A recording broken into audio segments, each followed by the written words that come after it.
వాక్యాన్ని మనం వింటున్నాము, కనీసము ఈ వాక్యాన్ని మన హృదయంలో మోసుకొని పోయి ఏంటండి ఈ 4 గోడలు కాకుండా బయట ఉన్న వారికి ఎవరికైనా ప్రకటిస్తున్నామా? ఎవరికో ఎందుకండి? మన బంధుమిత్రులకు ఏమైనా ప్రకటిస్తున్నామా?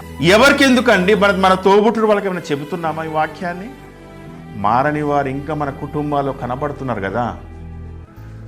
మారు మనసు లేని వారు మన బంధుమిత్రుల్లో కనబడుతున్నారు కదా. దేవుణ్ణి తెలుసుకోలేని వారు మనం ఉద్యోగం చేసే వాళ్ళ దగ్గర ఎంతోమంది ఉన్నారు కదా. ఏంటండి, దేవుని వాక్యాన్ని తెలియకుండా పాపకరమైన జీవితం బ్రతుకుతున్నవారు మన ఇంటి చుట్టుపక్కన ఉన్నవారు ఉన్నారు కదా. ఎంతమంది వరకు ఈ వాక్యాన్ని మనము తీసుకొని మోసుకొని వెళ్తున్నాం ఒకసారి ఆలోచించండి.